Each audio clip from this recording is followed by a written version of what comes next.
નમસ્કાર દર્શક મિત્રો, ઉપરાષ્ટ્રપતિ જગદીપ ધનખડે પોતાના સ્વાસ્થ્ય કારણોસર રાજીનામું આપી દેતા હવે દેશમાં બીજા નંબરના સૌથી ઊંચા હોદ્દા પર એક ખાલીપો સર્જાયો છે અને હવે ઇલેક્શન કમિશન ઓફ ઇન્ડિયાએ ઉપરાષ્ટ્રપતિના પદ માટેની ચૂંટણીઓની તૈયારી શરૂ કરી દીધી છે અને તે માટે આજે એક પ્રેસ નોટ પણ ઇલેક્શન કમિશન ઓફ ઇન્ડિયા દ્વારા જાહેર કરવામાં આવી છે અને આ પછી થોડાક સમયની અંદર એટલે કે 24 કે 48 કલાકની અંદર આવનારા સમયમાં ઇલેક્શન કમિશન ઓફ ઇન્ડિયા ઉપરાષ્ટ્રપતિ પદના ચૂંટણીઓ માટે સત્તાવાર તારીખોનું પણ એલાન કરી શકે છે.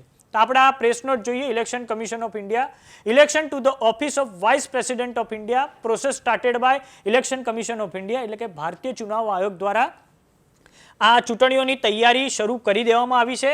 ધ MHA એટલે કે ministry of home affairs vide its gazette notification dated July 22, 2025 has notified the resignation of Sri Jagdeep Dhankhad, Vice President of India. Jagdeep ધનખડે જે રાજીનામું આપ્યું તેની ગેજેટ નોટિફિકેશનના આધારે The Election Commission of India under Article 324 is mandated to conduct the election to the office of the Vice President of India. The election to the office of the Vice President of India is governed by the Presidential and Vice Presidential Election Act 1952 and the rules made thereunder, namely the Presidential and Vice Presidential Election Rules 1974.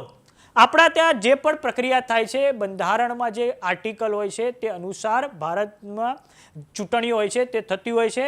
તો આમ election commission of ઇન્ડિયાએ કીધું છે કે article 324 એટલે કે કલમ 324માં એમને જે એક મેન્ડેટ મળ્યું છે તે પ્રમાણે વાઇસ પ્રેસિડેન્ટના પોસ્ટ પર ઇલેક્શન થશે. સાથે જ આ જે ઇલેક્શન છે ઉપરાષ્ટ્રપતિ પદના તેનું સંચાલન the presidential and vice presidential election act 1952 પ્રમાણે થાય છે અને તેની માટે રૂલ્સ પણ બનાવવામાં આવ્યા છે કે the presidential and vice presidential election rules 1974. આ એક્ટ એટલે બનાવવામાં આવતો હોય છે કે આગળ જતા ચૂંટણીમાં જ્યારે કોઈ પણ પ્રકારનું કે પ્રશ્ન ઊભા થાય છે તો એક્ટ તેના નિરાકરણમાં ખૂબ મદદરૂપ થતું હોય છે. આમ ઇલેક્શન કમિશન ઓફ ઇન્ડિયાએ પ્રેસ નોટમાં લખ્યું છે. આગળ એમણે કહ્યું છે કે accordingly the election commission of India has already started the preparation relating to the vice presidential election 2025 on completion of the preparatory activities the announcement of the election schedule to the office of the vice presidential of India will follow as soon as possible. એટલે જેવી જ આ તૈયારીઓ પરિપૂર્ણ થશે કે તરત જ ભારતના ચુનાવ આયોગ દ્વારા એ તારીખોનું એલાન કરવામાં આવશે અને સંભવત છે કે આવનારા 24 કે 48 કલાકની અંદર તે માટેની તારીખોનું એલાન થઈ શકે છે. Major pre announcement activities which have already been started. Election commission of ઇન્ડિયાએ નીચેના 3 જે પગલાં જે લેવાના શરૂ કરી દીધા છે. Preparation of electoral college which consist of elected as well as nominated members of Rajya Sabha as well as Lok Sabha. રાષ્ટ્રપતિ અને ઉપરાષ્ટ્રપતિ પદની જે ચૂંટણીઓ થાય છે તેમાં મૂળભૂત તફાવત એ છે કે રાષ્ટ્રપતિની ચૂંટણીઓમાં રાજ્યોની વિધાનસભાના તમામ સદસ્યો તેમાં ભાગ લે છે, તેમાં વોટિંગ કરી શકે છે. જ્યારે ઉપરાષ્ટ્રપતિ પદે ચૂંટણીઓ થાય છે તો તેમાં માત્ર ને માત્ર લોકસભા અને રાજ્યસભાના જે નોમિનેટેડ મેમ્બર હોય છે, જે ઇલેક્ટેડ મેમ્બર હોય છે તે જ ભાગ લઈ શકે છે. અને બીજો આ બે પદોની જે ચૂંટણીઓ છે તેમાં તફાવત એ છે કે જ્યારે પ્રેસિડેન્શિયલ પોસ્ટ ખાલી પડે, રાષ્ટ્રપતિનું પદ ખાલી પડે ત્યારે બંધારણમાં જોગવાઈ છે કે તમારે 6 મહિનાની અંદર તે ઇલેક્શન કરાવડાવવું પડે છે. જ્યારે ઉપરાષ્ટ્રપતિના પદ માટે એવી કોઈ ઠોસ જોગવાઈ કરવામાં આવી નથી, માત્ર એટલું જ કહેવામાં આવ્યું છે કે એઝ સૂન એઝ પોસિબલ. બીજું ઇલેક્શન કમિશન ઓફ ઇન્ડિયાએ કહ્યું છે કે finalisation of returning officer, assistant returning officer.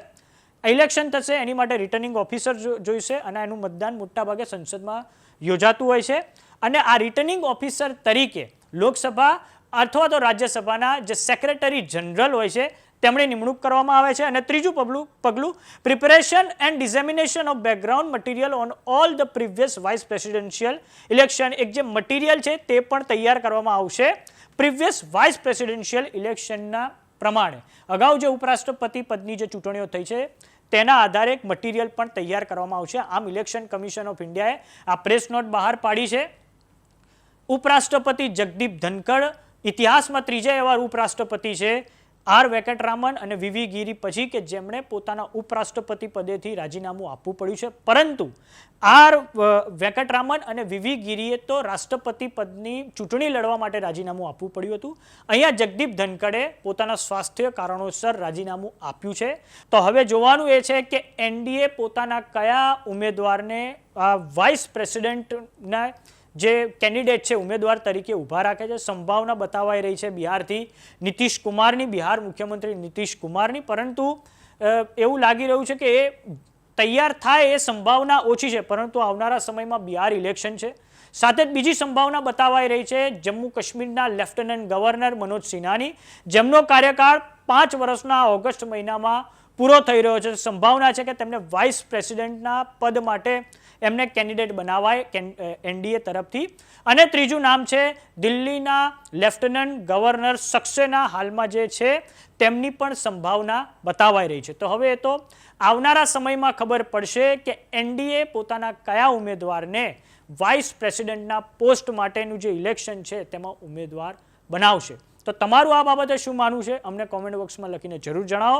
Election commission of ઇન્ડિયાએ તો તૈયારી શરૂ કરી દીધી છે. આવનારા સમયમાં તારીખ આવી જશે. નમસ્કાર.